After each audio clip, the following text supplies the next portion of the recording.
You will not believe. And I will say it clearly. Can you imagine that the American government sent delegates to mazi Nnamdi Kanu's court? Do you believe it? This is a huge victory for the campaign we have been doing on this channel, calling out people we are supposed to call out, because we have been calling out these governments, the UK, the US, and now the US has listened to us and has sent delegates to the court. And let me tell you, those delegates that came to the court made it very difficult for the witnesses, those mass witnesses, to perform. Yes, because you're wearing mask and the whites and the American government are watching you prosecuting mazi Nnamdi Kanu with masked witnesses. So the masked witnesses were shaking in court. They were shaking in court. Today was a demolition. I will not spend much time talking about the American delegates. I will do that especially in another video. For today, we are focusing on mazi Nnamdi Kanu's court case and exactly what went on in his trial. Let's start with the entrance of the court. As you can see, the court is ready for him and everything is prepared. Definitely that is the American delegates, well seated, prepared to come and see if those things that they are hearing is actually true. If they are really mass witnesses or if they are forging evidences, let us come for ourselves and see, because there is a guy named Chinedu on Direct on the Sports that always say that thing. So let us go and see in this court so that he will not attack us again. Oh, we are here, Chinedu, Direct on the Sports. Chinedu, we are here in the court. Oh, please. Oh. He's well. Our voice is global. They are hearing us. Let's get into the nitty-gritty of why we are here. On a lighter note, as you can see, the court took a different dimension today, with the mass witnesses and the prosecution, having had a field day on the last day, felt that today was going to be another day for them. Little did they know what Nnamdi Kanu's lawyers had in hand. And also, little did they know for these little surprises that made it very difficult for them to do what they planned to do. So now, I'm going to walk you through the transcript of exactly what transpired in the court today. And you will be shocked by the twists in between this trial that will leave you spellbound. So as always, I used to say, if you are cooking food, just leave this video and go and finish the food, or bring it down from the stove and watch this video to the end, because you can't skip it. If you are washing clothes, if you're running an errand, anything you are doing, it's time to stop and watch this video to the end.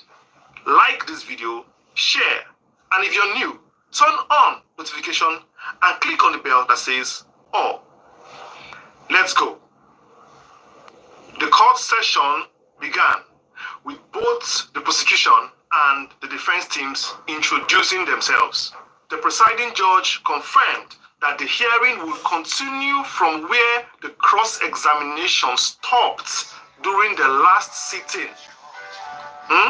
As the masked witness, had not yet completed his testimony.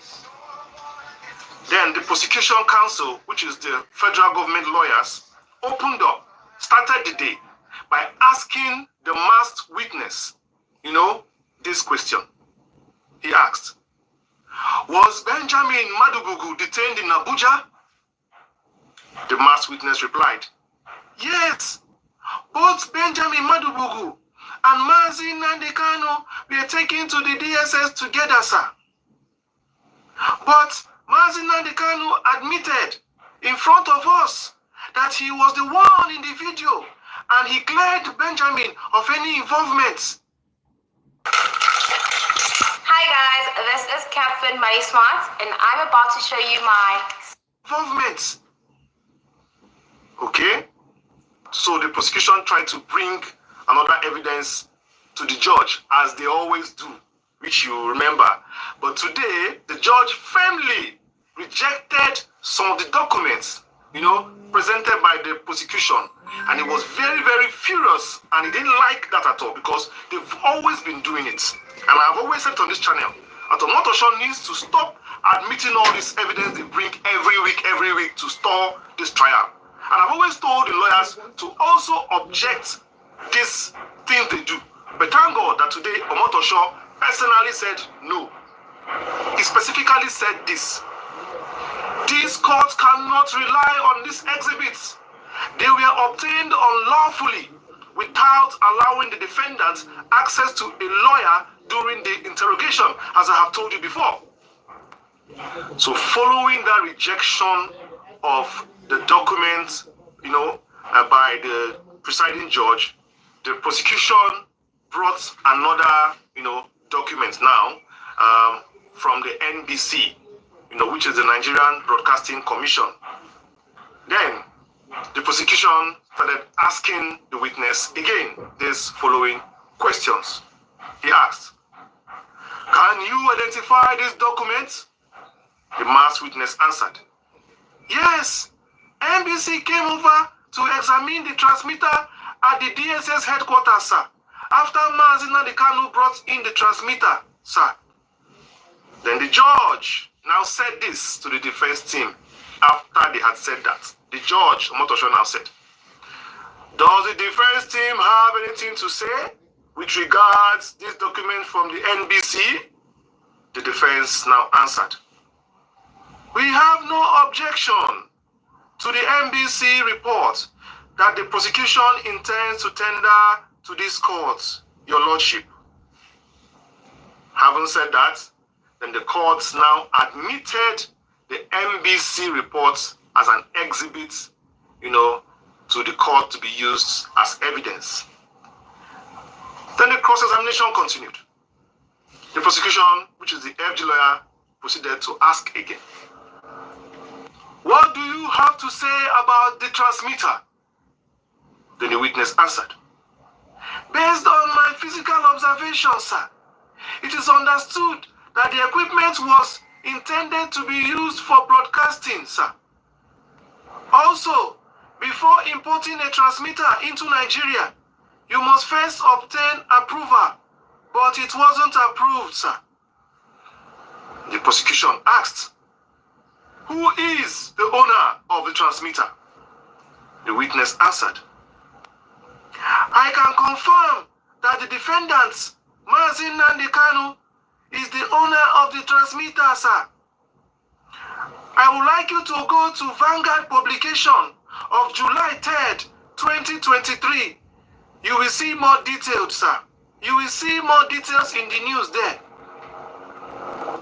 The prosecution, the federal government lawyer, asked, "If you see the Vanguard publication, would you recognize it?"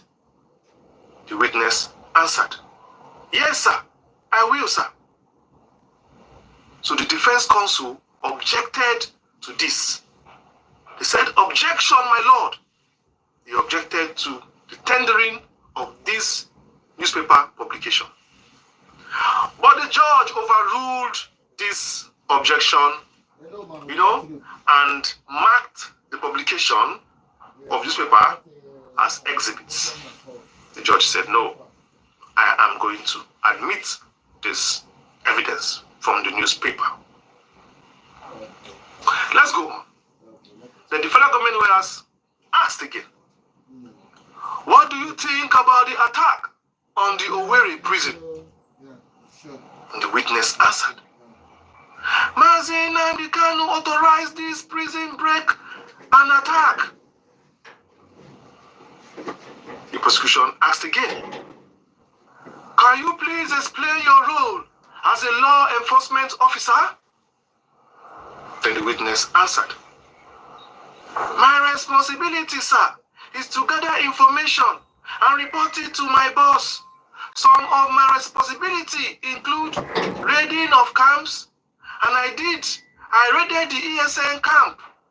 During one of my raids, sir, I saw human heads, human bodies, sir, And I also saw ESM members eating human bodies.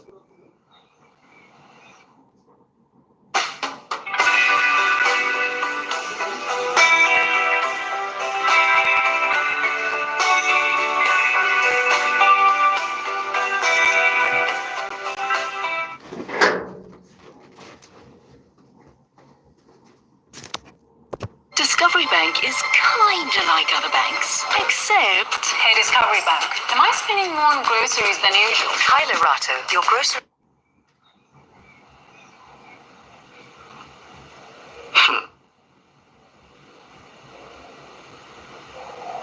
Oga, past witness, you were coming to raid a camp, and they were sitting down, eating the bodies, and you were coming, you knock on the door, and you open, and they say, welcome.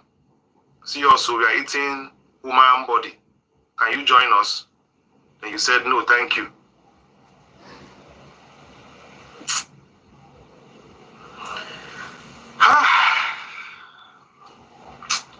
All this what you said there, I think it's just to impress those American delegates that came. He want to turn it to emotional blackmail. He want to sound emotional and portray Nnamdi KANU as a cannibal and destructive to win case. But unfortunately, you don't even know why they are there. They play. Let's go on. The prosecution asked, which is the federal government lawyers, asked him again, were you able to locate Onyami? The witness answered, no, sir, we have not found Onyami. So note, the prosecution has moved now to read the presumed statements written by Onyami in the so-called publication on the newspaper. Now, the prosecution is reading it before the court. In that publication that he's reading in the court, Onyami claimed that IPOB leader Mazi Nnamdi KANU ordered him to unalive 2,000 people through his superior, which he succeeded to take down 30, which he regretted. So now, the last time, he said he ordered you, and you have direct channel to Mazi Nnamdi KANU, that you have a radio connection and direct line to Mazi Nnamdi KANU, where he gives you orders. Now, you are now saying he ordered you through your superior. We'll keep fact-checking you one by one. This one already, if you watched my previous video where I exposed it, where Onyami said, you will hear what he said clearly, that he has direct access to Nnamdi KANU. Now, he's saying that it's through his superior. All this is because he does not have evidence to prove the channel of communication in case the court ever asks. You understand? Let's not go too much. Let's keep on going. Let's go on. So at this point, there was a little break. And during this break, something happened. But first of all, I want to pick two lies already, two stories that don't corroborate, of which I've already told you. Before the court reconvenes again, this past few seconds of pause, we are going to fact check what this witness said. Among many, one of the allegations against Mazi Nnamdi KANU that was tried to use to indict or kind of link him with Onyami was that, Onyami claimed to have direct communications with Mazi Nnamdi KANU. Direct. Google the word direct. You know what it means. He claimed, I'll read for you exactly. He claimed to have had regular contact with KANU himself, sometimes through voice messages, relaying instructions on assassination enforcement and mystical practices.